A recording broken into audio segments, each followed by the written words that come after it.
My daughter's 56-year-old teacher used my credit card to book a motel for them. When I knocked on the door confronting them, he told me, "She wants me." Yeah, buddy, so does the police. My daughter was every father's dream. Up until the age of 16, she had no interest in dating. She never even had a crush from those boy bands Big Time Rush or One Root. Honestly, most men are so horrible that I would have been more than happy for her to move in and live happily ever after with her girl best friend, and maybe a few cats or something. But then came the day every parent dreads. She came home and I noticed she was a lot more zoned out than usual, but not in a teenage depression sort of way. Her cheeks were flushed and there was a spark in her eye. My paternalistic instinct kicked into overdrive. I knew it was a boy, but I also knew something else. By mentioning the B word, she would instantly go into teenage mode and completely ignore me. So I pretended to not notice, and she bought it. Because every day she made it more and more obvious. She was putting 10 times more effort into her outfits, spending more money on makeup, smiling at her phone. And I know what I said before, but regardless, I was happy for her. And one day, my dream finally came true. Well, kinda. Because she asked me for boy advice. It made me cringe inside that my baby girl was growing up. But at the same time, I was glad she wanted me to be a part of her new grown-up life. "Hey Dad, how do you know if a boy likes you?" she asked innocently. "Honey, most men are idiots. They are simply incapable of hiding their emotions. So if you're unsure, take that as your sign that he doesn't." "I'm not unsure, I was just asking." I sighed and stayed silent. The usual procedure for when my daughter gets possessed by the evil demon also known as teenage hormones. A few minutes later, she started smiling again, and the tension in the room automatically cleared. The feeling can only be compared to a sunrise on a summer's day. Oh, the joys of being a father. Over the next few days, I knew things were progressing between her and the mystery boy, because she was coming home later, 6 p.m. instead of 4, with no plausible explanation. I was going to let her come to me, but then she came home with a purple mark on her neck, wearing a skirt that shouldn't have even passed the school dress code. She looked down at the ground, like she knew what was coming next. "Honey, who is this boy you're seeing?" "I don't want to talk about it," she pouted, and I guess she saw the look of worry on my face, because that's when she continued. "Dad, he treats me well. He buys me nice things, makes me feel special, isn't married. I mean in a relationship. He isn't in a relationship and I think he loves me." I raised an eyebrow. "Married? What the F?" She went super red before walking into her bedroom and slamming the door shut. I rested my chin on my hand. Something wasn't right. I know 16-year-old boys, and I know they're broke as heck. Plus, my daughter usually prides herself on never making slip-ups while she talks. An awful gut feeling washed over me. I immediately shot up and walked over to the family iPad. You see, I noticed years ago that its camera roll was synced up to my daughter's. Obviously, I never told her this. Usually, when I click on it, I just see dozens of screenshots from Instagram or Snapchat messages involving trivial drama with her friend group, or the occasional flower crown selfie. But this time I saw something much darker, because sitting right there in the recent photos was her and her boyfriend. She was sitting on his lap. This would have been fine, except I recognized his face. It was Mr. Dalton, her English teacher. Suddenly, it all made sense. The extra smiles in the parent-teacher conferences, his constant praise of my daughter. In the parent group chat, they were recently talking about how we should get him a gift to celebrate his oncoming retirement. Bile rose in my throat. I wanted to grab her phone, find his address, and beat his A until his brain was minced meat on the sidewalk. But I knew this was a sensitive situation, and I didn't want my daughter to never trust me again. So instead, I walked to her bedroom and knocked on the door. When she said I could come in, I gently entered and sat on the other side of the bed. I was ready to take full advantage of her. "Darling, I just want you to know I support you no matter what. I hope you and your boyfriend are happy together, and let him know that I wish all the best for him." Her face lit up, just as planned. "Thank you, Dad. You're the best." She then gave me a huge hug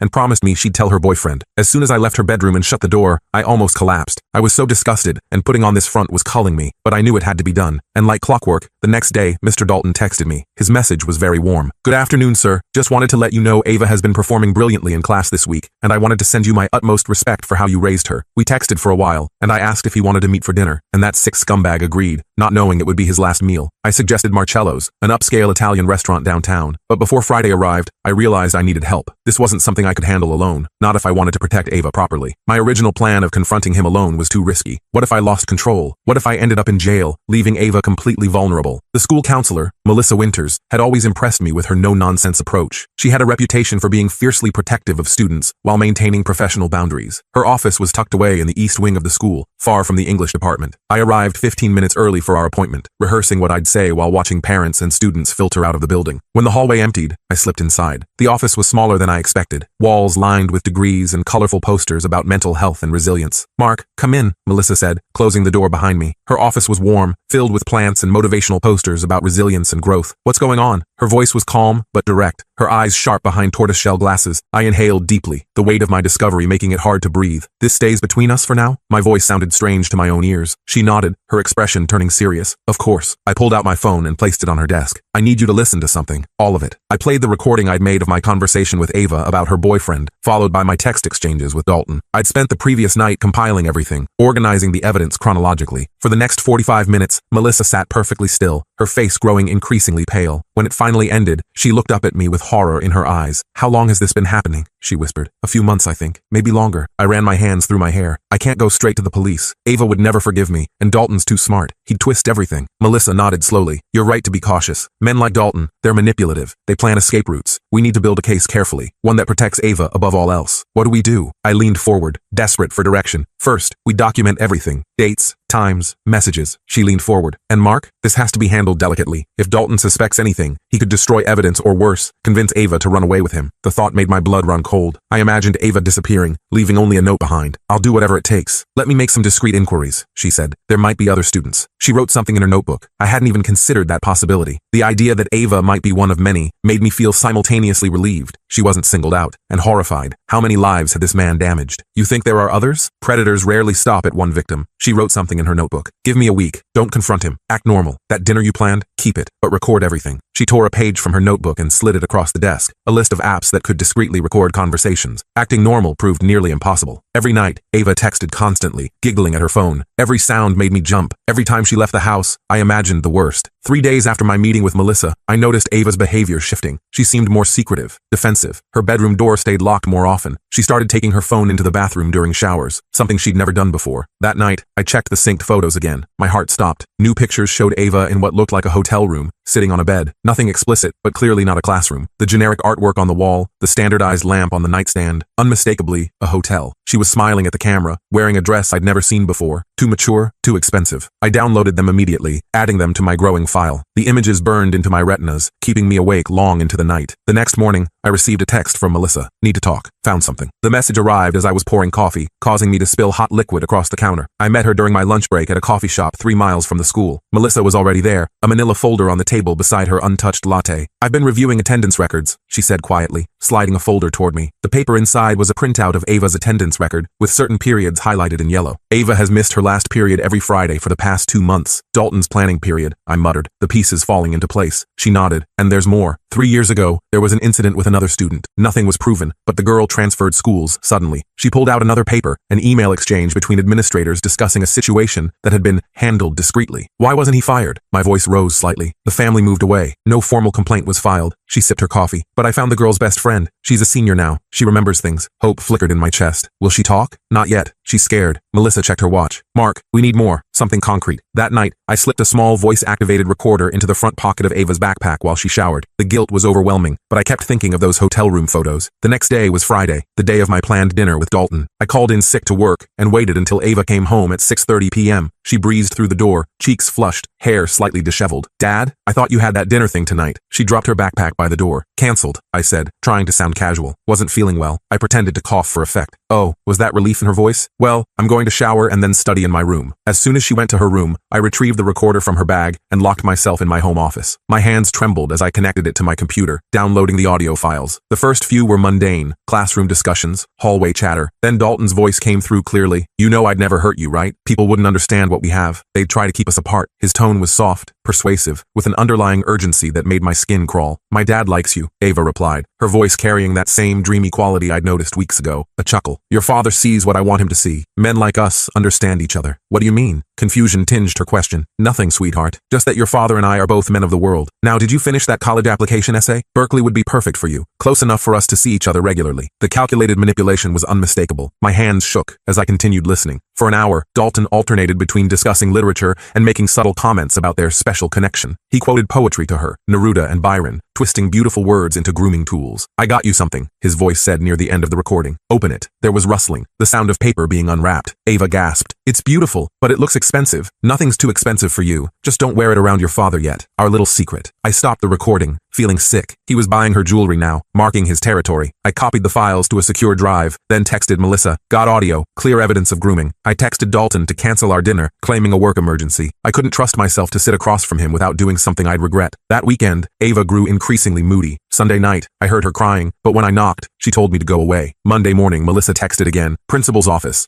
4 p.m. Bring everything. The message sent a jolt of adrenaline through me. This was it, the moment we'd start the official process of stopping Dalton. I spent the day organizing all my evidence, the recordings, photos, attendance records. I created a timeline, noting every suspicious interaction, every unexplained absence. At 3:30, I headed to the school. The parking lot was half empty, most students already gone for the day. I was so focused I almost didn't notice Ava standing by the main entrance, arguing with a girl I recognized as Skylar Williams, her lab partner. "You don't know what you're talking about," Ava hissed, her face flushed with anger. "I know exactly what I'm talking about," Skylar replied. "He did the same thing to my cousin before she transferred. Ask her about the bracelet he gave her." She reached for Ava's wrist, where I could now see a silver bracelet glinting in the afternoon sun. My heart stopped. I ducked behind a car, watching as Ava stormed off toward the English wing. Her shoulders were hunched, head down as she pushed through the double doors. This was bad. If she confronted Dalton now, everything could fall apart. I texted Melissa, "Emergency. Ava heading to Dalton's room. Might confront him." Her response was immediate. "On my way. Stall her if you can." I rushed into the building, trying to look casual. When I turned the corner to the English department, I saw Ava disappearing into Dalton's classroom. Through the small window in the door, I could see them arguing. Dalton's face was tight with anger, his usual composed demeanor cracking. He grabbed Ava's arm, and something in me snapped. I burst through the door. "Take your hands off my daughter." They both froze. Dalton recovered first, releasing Ava and stepping back with a practiced smile. "Mark, what a surprise." Ava and I were just discussing her essay. "Dad, what are you doing here?" Ava looked mortified, her cheeks flushing with embarrassment. "I came to see Principal Harrison," I said, never taking my eyes off Dalton. "Ava, we need to go." "No," she stepped away from me. "You don't understand. Skylar's saying horrible things about Mr. Dalton." "Lies." Dalton's smile never wavered, but his eyes hardened. "Teenage gossip, I'm afraid. Happens to many teachers." "Ava, please," I said, reaching for her hand. "We need to talk. Privately." "There's nothing to talk about." Her voice rose. "You said you supported us. Perhaps this isn't the best time." Dalton interjected smoothly. "Ava, why don't you head home? Your father and I can discuss this like adults." Before I could respond, Melissa appeared in the doorway with Principal Harrison behind her. Harrison was a tall man with a military bearing, his expression grave. "Mr. Dalton," Harrison said, his voice stern. "My office." Now, Dalton's facade cracked slightly. "What's this about?" "A serious matter requiring immediate attention," Harrison replied. "Ms. Winters, please escort Ava to your office." "I'm not going anywhere," Ava shouted, tears streaming down her face. "Dad, what did you do?" "What I had to do to protect you." My voice caught. "I don't need protection from him." She turned to Dalton. Tell them it's real." Dalton's expression changed, calculating. "Ava, calm down. This is clearly a misunderstanding." "Mr. Jenkins," Harrison said quietly, "perhaps you should join your daughter and Ms. Winters." I nodded, watching as 2 security guards appeared behind Harrison. Dalton noticed them too, his confident smile faltering. "This is ridiculous," he said. "Based on what? The word of a jealous teenager?" "We have evidence," Harrison replied. "Substantial evidence." He nodded to the security guards who moved closer to Dalton. The next hour was the hardest of my life. In Melissa's office, Ava alternated between screaming at me and sobbing uncontrollably. She called me a liar, a traitor, swore she'd never forgive me. "He loves me," she cried. "You ruined everything." Melissa tried to intervene. "Ava, I know this is difficult, but there are things you don't understand." "What don't I understand?" "That my dad pretended to support me while going behind my back? That Mr. Dalton has done this before," Melissa said gently. That stopped Ava cold. "What?" 3 years ago with another student. She transferred schools afterward. "You're lying," Ava whispered, but I could see doubt creeping into her eyes. "Skylar's cousin," I said quietly. "That's who she was talking about, wasn't it?" Ava stared at the floor. "She said he gave her a bracelet too." My heart sank. "What bracelet, Ava?" Slowly, she pulled up her sleeve, revealing a silver bracelet with a small sapphire charm. "He said it matched my eyes." Melissa made a note. "May I see it?" As Ava reluctantly removed the bracelet, Harrison entered the office, his face grim. "Mr. Dalton has been escorted off campus and placed on administrative leave pending investigation. The board has been notified, as has our legal team." "What about the police?" I asked. Harrison sighed. "That's complicated. Without Ava's cooperation." He glanced at my daughter. "I'm not talking to the police," Ava interjected. "This is insane. You're all treating me like a child." "You are a child," I said firmly. "You're 16. I'm old enough to know what I want." Harrison suggested we all take the night to cool down. As we left the school, Ava walked 10 paces ahead of me, refusing to acknowledge my existence. That night, she locked herself in her room. I sat outside her door, listening to her cry until she fell asleep around midnight. The next morning, Ava's phone buzzed repeatedly. When she didn't emerge for breakfast, I checked her room and found it empty, window open. My heart nearly stopped. The curtains fluttered in the morning breeze, a hastily scrawled note on her pillow. "You can't stop us." I called her phone, straight to voicemail. I texted Melissa in a panic. "Ava's gone. Think she's with Dalton." Her response was immediate. "Calling Harrison. Check credit cards for hotel charges." I logged into my bank account and saw it. A charge from the Bayview Inn on the edge of town, just 20 minutes earlier. I remembered Ava once mentioning she'd used my credit card to order pizza for them. He must have saved the information. I grabbed my keys and raced to the hotel,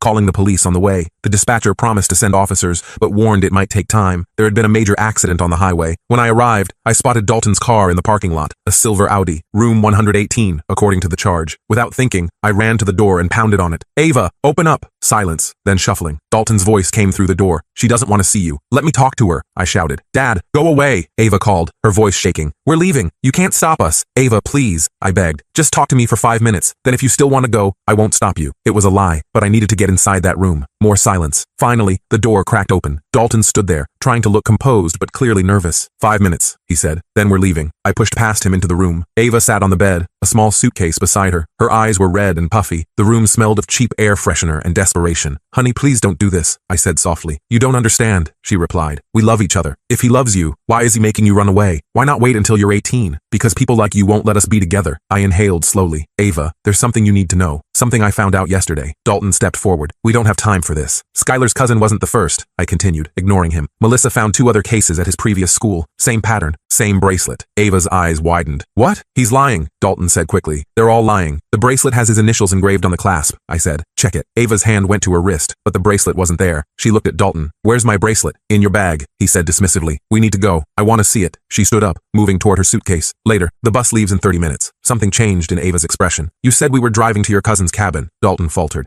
We discussed both options. No, we didn't. She stood up slowly. You said your cousin has a cabin in Oregon where we could stay until things blew over. Plans change, he snapped, his mask slipping. Now grab your bag. I stepped between them. She's not going anywhere with you. Dalton's face darkened. This doesn't concern you anymore. Ava, tell your father you're coming with me. But Ava was staring at him, really seeing him perhaps for the first time. You lied about the cabin. It's a minor detail. What else did you lie about? She turned to me. Dad, what did you mean about other cases? Before I could answer, sirens wailed in the distance. Dalton's expression turned desperate. We need to go now, he growled, grabbing Ava's arm roughly. She winced, trying to pull away. You're hurting me. Let her go, I warned, stepping closer. Or what? He sneered. You'll stop me? She's coming with me, and you're going to let us walk out that door. I looked him straight in the eyes. The police are already here. It's over, Dalton. As if on cue, there was a sharp knock at the door. Police, open up. What happened next seemed to unfold in slow motion. Dalton released Ava and lunged for his jacket. I saw the glint of metal and realized with horror he had a GN. Nobody moves, he shouted, pointing it at me. Ava, get your bag. We're going out the back. Ava stood frozen, her face pale with shock. You have a gun? Just for protection, he said, his voice suddenly gentle again. Come on, sweetheart. We need to go. The police knocked again, more forcefully. Open the door now. Dalton grabbed Ava's arm with his free hand. Move! Something snapped in me. I lunged forward, tackling him just as the police broke down the door. The GN went flying as we crashed to the floor. I heard Ava scream, officers shouting commands. Officers swarmed in, pulling me off him and pinning Dalton face down. One officer secured the gun, while another handcuffed Dalton. Ava stood against the wall, shaking violently. I rushed to her, wrapping my arms around her as she collapsed against me. I'm sorry, she sobbed. I'm so sorry. I thought he loved me. It's okay, I whispered, holding her tight. It's over now. You're safe. As the police led Dalton away in handcuffs, he locked eyes with me one last time. The mask was completely gone, revealing the predator beneath. Cold, calculating eyes stared back at me. At the police station, everything happened in a blur. Statements were taken, charges filed, possession of an unregistered firearm, attempted kidnapping, sexual exploitation of a minor. Ava was quiet on the drive home, staring out the window. When we arrived, she finally spoke. How did you know? About the hotel? He used my credit card, I explained. Must have gotten the information from your phone. She nodded slowly. I gave him your card number once, to order pizza. Her voice broke. I was so stupid. No, I said firmly. You weren't stupid. He was manipulative. That's what predators do. They're experts at making you trust them. That night, Ava asked if she could sleep in my room, like she used to do during thunderstorms when she was little. I made her a pallet on the floor next to my bed. As I turned out the light, her small voice came through the darkness. Dad, I don't hate you. I'm sorry I said that. I reached down and squeezed her hand. I know, sweetheart. How can I ever trust myself again? She whispered. I thought what we had was real. It will take time, I said gently, but you'll learn to trust yourself again. And until then, I'm right here. In the days that followed, the full extent of Dalton's predatory behavior came to light. 2 former students came forward with similar stories. The bracelet, it turned out, was his signature, identical to the ones he'd given his previous victims. Ava agreed to speak with a specialized counselor, though she refused to testify in court. The other evidence, the recordings, the hotel incident, the GN, was enough to ensure Dalton would face serious consequences. 2 weeks after the hotel incident, the district attorney called. They had enough evidence to proceed without Ava's testimony, but her statement would strengthen their position. The preliminary hearing is next month, the DA explained. Dalton's lawyer is already floating a plea deal. What kind of deal? I asked. 10 years, possibility of parole after 7. We're pushing for more. That night, I broached the subject gently. We were eating dinner, pasta I'd made from scratch. The DA called today. I kept my tone casual. Ava stiffened. I don't want to testify. Nobody's asking you to, I assured her. They have enough without your statement. She relaxed slightly. Good. But, I continued carefully, if you did want to make a statement, it could help ensure he gets a longer sentence. She was quiet for a long moment. How long would he get without my statement? Maybe 10 years. Out in 7 with good behavior. Her spoon clattered against the bowl. 7 years? That's it? I'll be 23 when he gets out. The next day, Melissa texted me. Skylar's cousin Jade wants to talk to Ava. Might help. Your call. I showed Ava the message. To my surprise, she immediately said yes. We met Jade at a quiet coffee shop downtown. She was 19 now, a college sophomore with bright blue hair and kind eyes. They sat in a corner booth while I waited at the counter, close enough to watch but far enough to give them privacy. On the drive home, Ava was quiet until we hit the highway. Jade said the same things, she finally murmured, about being special, understanding him like no one else could. I kept my eyes on the road, letting her continue. He told her they'd go to Paris after she graduated. He had it all planned out. She turned to look out the window. He told me we'd go to Greece. My hands tightened on the steering wheel. I'm sorry, sweetheart. No, I'm glad I know. She inhaled deeply. I want to write that statement. That night, Ava sat at the kitchen table with a legal pad, writing and crossing out lines for hours. Around midnight, she pushed the pad toward me. Can you read it? Tell me if it's okay? I sat down and began to read. Her words were raw, powerful, and heartbreakingly honest. She described how Dalton had gradually isolated her, made her feel special, while simultaneously making her doubt herself. This is more than okay, I said when I finished. This is brave. She nodded, taking the pad back. I want to read it myself, in court. I want him to hear it from me. The day before the hearing, I found her in the backyard, sitting under the old oak tree where she used to play as a child. Having second thoughts? I asked, sitting beside her. A million of them. She plucked at the grass. But I keep thinking about what you did, how you knew something was wrong and didn't ignore it, even when it would have been easier. I winced, remembering the invasion of privacy. I'm not sure I handled everything right. You protected me, she said simply. Now I need to protect myself, and maybe others too. The courthouse was intimidating, all marble and echoing hallways. Ava wore a simple blue dress and clutched her statement in trembling hands. When Ava was called to speak, she walked to the podium with her head high. Her voice shook at first, but grew stronger with each word. She didn't look at Dalton until the very end. You made me believe I was special, she said, finally meeting his gaze. But now I know the truth. You're the one who isn't special. You're just another predator who couldn't succeed with women your own age. Dalton's face remained impassive, but I saw his jaw tighten. When Ava returned to her seat, I squeezed her hand, unable to speak through the lump in my throat. The judge denied the plea deal. The case would go to trial, where Dalton would face additional charges based on evidence found on his devices. The DA was confident he'd get 20 years minimum. The trial was scheduled for 6 months later. Life began to find a new rhythm. Ava transferred to a different school for her junior year. She joined the debate team and discovered a talent for persuasive speaking that surprised us both. One evening in late October,